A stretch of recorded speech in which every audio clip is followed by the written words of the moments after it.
Hier que selon une étude de l'Université McGill, il faudrait plus que doubler le nombre de pistes cyclables à Montréal. Ça peut sembler complètement farfelu pour des automobilistes qui trouvent qu'il y en a partout, mais en fait, le calcul est simple. Celui qui est fait par les chercheurs, c'est qu'on compare le nombre de voies publiques utilisées et consacrées, par exemple, à un certain type de véhicule. Ça peut être une automobile, mais ça peut désormais être un vélo ou une trottinette, au nombre de voies totales à Montréal. Donc, par exemple, à 98 % des voies de circulation sont occupées par les automobilistes, alors qu'ils ne représentent que 95 % des déplacements. Concernant maintenant les vélos électriques, les trottinettes et les vélos, eh bien, c'est 2 % à peine de la chaussée, alors qu'ils sont derrière 5 % des déplacements. On va en parler avec Mme Magali Bebronne, qui est directrice des programmes pour Vélo Québec. Bonjour. Bonjour. Il faudrait plus que doubler le nombre de pistes cyclables à Montréal. C'est vrai que c'est une phrase un peu bizarre parce que on ne cesse de parler du fait qu'il y en a beaucoup, de plus en plus, en tout cas du point de vue des automobilistes, évidemment. Là, vous avez un autre point de vue. Là, doubler, c'est parce que c'est 2 fois plus. Ça va vite, là. Oui, puis c'est pas tout à fait ce que l'étude dit. En fait, ce que l'étude dit, c'est que quand bien même on viendra à doubler la quantité d'infrastructures cyclables et de stations Bixi à Montréal, eh bien, ce serait encore débalancé, puis ça ne devrait pas avoir un impact notable sur les déplacements des automobilistes. C'est un petit peu ça, le calcul parce qu'on passerait de 2, parce que s'il y avait 2 % fois 2, ça ferait 4, puis là, c'est 5 qu'il faudrait obtenir. C'est ça que vous nous dites? Bien, après, tu sais, on n'ira pas réclamer exactement la quantité d'espace que représentent les déplacements pour une simple raison, c'est que le vélo, c'est hyper efficace. Puis dans le même espace d'une voie de circulation, on peut faire circuler bien plus de vélos. Fait que c'est normal à quelque part que l'espace soit moins important que la part que ça représente des déplacements. Puis ce qui est intéressant, c'est qu'en plus, ça, c'est basé sur des données de 2018. En 2023, on avait des nouvelles données qui nous montraient que la part modale du vélo a quasiment doublé à Montréal. Fait que si on refaisait l'exercice, probablement que l'inéquité, puis ils introduisent cette notion d'indice d'équité un petit peu, elle serait probablement encore plus flagrante. Mais vous savez, moi, la question que j'ai toujours envie de poser aux gens qui sont derrière le mouvement des vélos, qui sont derrière l'utilisation des vélos, c'est est-ce qu'il n'y a pas deux types de gens qui utilisent les voies cyclables ou qui utilisent un vélo?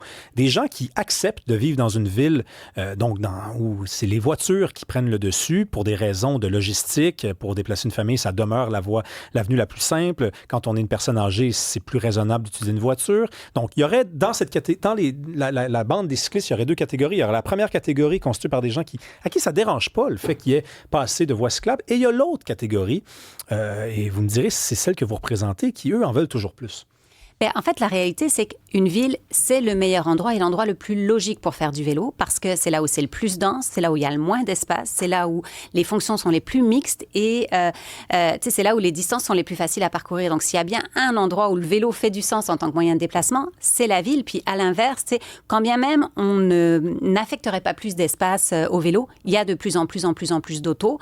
Fait que ça ne marche juste pas d'avoir une mobilité qui est entièrement basée sur l'automobile. Puis, c'est ça qu'on a fait dans les dernières décennies. Puis on se rend bien compte que ça ne marche pas. Puis on ne peut pas juste raser des immeubles pour continuer à faire de la place pour les autos. Puis il y a la circulation des autos. Il y a aussi le stationnement.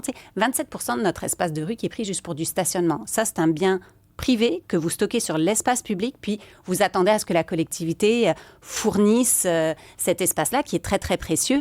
On calcule que ça vaut plus de 12 000 $ par année entretenir une place de stationnement. On paye pour avoir une place de stationnement, donc c'est on pas... paye une portion du coût que ça représente pour la collectivité. Une vignette, ça coûte quoi? 100, 150? Dans les pires des cas, c'est à peine 10 % de ce que ça représente à la collectivité. Fait qu'en fait, le stationnement automobile, il est payé par l'ensemble des citoyens, dont tous les ménages qui ne possèdent pas d'auto. Mais je reviens quand même à ma question. Moi, je fais 500 km de vélo par année. Je n'ai pas de voiture en passant. Donc, si vous pensiez qu'avoir devant vous là, un fier défenseur des automobilistes, j'ai compris qu'en habitant à Montréal, les déplacements, je les fais à pied ou en vélo, ou je prends un taxi l'hiver. Ou je prends en transport en commun. Et je le fais de moins en moins pour d'autres raisons, mais je veux dire, je pourrais le faire. Mais pourtant, je n'estime pas faire partie de la norme. C'est-à-dire que je ne suis pas un automobiliste. Je sais qu'un jour, je vais avoir des enfants. Ça sera plus possible de faire ces déplacements comme ça. Vous me dites que la ville est faite pour les cyclistes, ou en tout cas que c'est logique que les cyclistes puissent circuler là. Bien, ça dépend de qui on parle, de quel genre de citadin on parle, parce que c'est peut-être pour ça aussi qu'il y a de moins en moins de familles à Montréal. C'est peut-être pour ça qu'il y a de moins en moins de sentiments de sécurité pour les aînés aussi. Donc, cette ville-là, elle appartient à qui? Elle appartient à tous. Et la réalité, c'est que personne n'essaye de forcer quelqu'un à prendre un vélo. Ce qu'on essaye de faire, c'est d'offrir un maximum d'options possibles pour que ceux qui veulent faire du vélo puissent le faire sans risquer leur vie. Ceux qui veulent prendre leur auto puissent le faire aussi en payant le juste prix. Mais j'ai pas l'impression de risquer ma vie, moi, quand je me déplace en vélo. C'est normal, vous êtes un jeune homme de 30 ans et on sait que ce sont eux qui sont téméraires. Si on veut que le vélo ce soit accessible à des personnes... Non, mais il y a juste à regarder les statistiques d'accidents et de collisions pour voir qui a des comportements téméraires sur la route. C'est typiquement les hommes de votre âge, puis c'est rien de personnel contre vous. Ce qu'on essaye de faire quand on développe la mobilité à l'échelle d'une ville, c'est offrir des options de mobilité à l'ensemble des usagers pour que, y compris les familles, et il y a de plus en plus de gens qui se déplacent en vélo cargo, qui ont la possibilité de transporter leurs enfants, parfois 1, 2, 3. On en trouve de plus en plus qui vivent sans voiture ou qui utilisent la voiture de façon raisonnée. Ils sont membres de communautés, par exemple. Ça veut pas dire qu'ils n'utilisent pas leur auto, mais qu'ils arrivent à organiser une bonne partie de leur déplacement par des modes actifs et collectifs. C'est important de leur offrir cette option-là. Et on n'est pas en train de forcer qui que ce soit, on est en train d'offrir plus d'options. Mais c'est qui vous demande ça? Parce que, évidemment, je ne vais pas prendre ma personne et mon cas et dire il y a aussi cette pensée-là qui est ambiante. Quoique autour de moi, j'en connais des gens qui utilisent le vélo tous les jours et ils ne m'ont jamais dit qu'il manquait de pistes cyclables. Ils m'ont jamais dit qu'ils ne se sentaient pas en sécurité. Ils comprennent qu'il y a certaines rues, je nomme par exemple la rue Frontenac, si vous la prenez entre Ontario puis Sherbrooke, ça va vite, là. OK? Les voitures, là, on dirait qu'elles ne sont pas habituées de voir des cyclistes à droite. OK, il y a des coins où c'est effectivement une aventure. Peut-être même ça prend des gens téméraires pour le faire. Mais il y a plein de gens qui ont l'impression que ça pourrait marcher. Comme ça, les vélos sont à droite, les voitures se tassent respectueusement. Et elles le feraient de façon encore plus respectueuse si elles avaient l'impression qu'il n'y avait pas ce conflit aussi qui est ouvert entre les deux. Alors, c'est intéressant que vous ameniez ça parce que si on réfléchit à ce que c'est une infrastructure cyclable, vous dites on pourrait partager la rue. C'est vrai, on pourrait partager la rue, sauf qu'on s'est rendu compte que ça ne marchait pas comme ça et que on n'avait pas un espace de dépassement suffisant. Non, mais vous lancez des phrases comme ça, mais c'est quand qu'on s'est rendu compte de ça, puis comment? Mais il suffit de pratiquer le vélo pour le voir. Donc là, je fais 500 km de vélo par année, madame. Donc là, on s'est mis à peindre des bandes cyclables, puis là, on s'est rendu compte que les bandes cyclables étaient constamment obstruées d'auto stationnés. Fait que là, on s'est dit, il va falloir qu'on les protège et qu'on les sépare physiquement pour empêcher physiquement les gens de les utiliser. Puis là, on s'est rendu compte qu'aux intersections où on est supposé céder le passage à ceux qui continuent tout droit, les cyclistes se faisaient rentrer dedans quand ils tournaient. Fait que là, on s'est rendu compte qu'il allait falloir avoir des feux de circulation bien organisés pour organiser les mouvements. Ce que je suis en train de vous dire, c'est que ce qu'on appelle une infrastructure cyclable, c'est peut-être juste une infrastructure de protection contre les mauvais comportements des automobilistes. Et que partager la voie, il y a tout un mouvement de pensée qui s'appelait le cycliste véhiculaire. Ça ne marche que pour ceux qui ont une grande confiance dans leurs habilités et c'est pas comme ça qu'on rend le vélo accessible à tous. Oui, mais après, la peur, ça engendre la peur. Hein. Donc, les gens qui ont peur de prendre le vélo, et je comprends bien quand vous me dites, vous avez 30 ans, monsieur, vous êtes un téméraire, on ne se connaît pas par contre, hein, je le précise, là. Vous me dites, mais je représente peut-être effectivement une tranche d'âge des gens qui sont un petit peu cow-boys sur la route. D'accord. Mais il y a des gens qui sont peut-être un petit peu trop effrayés pour rien. C'est-à-dire que c'est correct de prendre une certaine route, de ne pas avoir un corridor qui nous est réservé. Hein? On pense par exemple à la rue Saint-Urbain.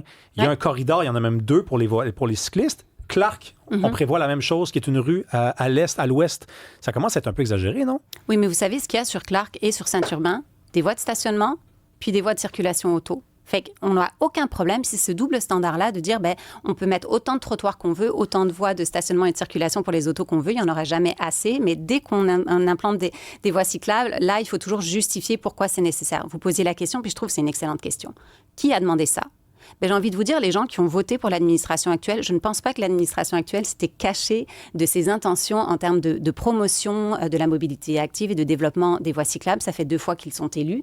Et c'est une tendance qu'on voit à Montréal, mais dans d'autres villes également. On peut penser à Paris, etc. Ils n'en parlent pas beaucoup en campagne électorale, par contre. Hein. On se rend toujours compte qu'effectivement, c'est inscrit au programme, là, mais il faut chercher. Hein. C'est comme les conditions de vente. Ignorer aujourd'hui que Projet Montréal est très en faveur des voies cyclables, il faudrait être naïf. Donc, je pense que les électeurs qui, en tout cas, à la dernière élection, ont choisi de reconduire l'administration au pouvoir, savaient très bien que c'est ce à quoi ils s'exposaient ou ce qui allait leur arriver. Certains l'ont souhaité, d'autres moins. Mais ça reste la volonté populaire.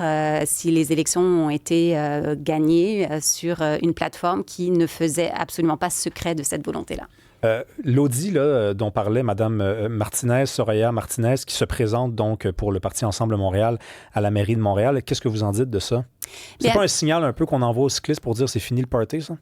Ou c'est un signal qu'on envoie à tous ceux qui sont contre les cyclistes de dire on va ralentir ça, inquiétez-vous pas, en prétendant se préoccuper de la sécurité des cyclistes. Moi, j'ai jamais vu d'étude qui dit qu'une rue avec infrastructure cyclable est moins sécuritaire qu'une rue avec infrastructure cyclable. Donc, il ne faudrait juste pas avoir un double standard. Là où il y a des problèmes de sécurité, c'est majoritairement, en tout cas pour les cyclistes, sur les rues et routes qui n'ont pas d'infrastructure cyclable. Si on se préoccupe effectivement de la sécurité des cyclistes, c'est l'avenue du Parc, l'avenue Papineau, toutes ces rues-là qui sont dangereuses. Les statistiques le montrent très, très clairement. C'est là qu'il faudrait faire des audits avant de prétendre vouloir arrêter, poser, ralentir le développement du réseau cyclable. Merci beaucoup, Madame Bebrun. Vous êtes directrice des programmes pour Vélo Québec. On se recroise sur la route. Vous allez voir, je fais mes stops, moi, là. Moi aussi. OK, bientôt.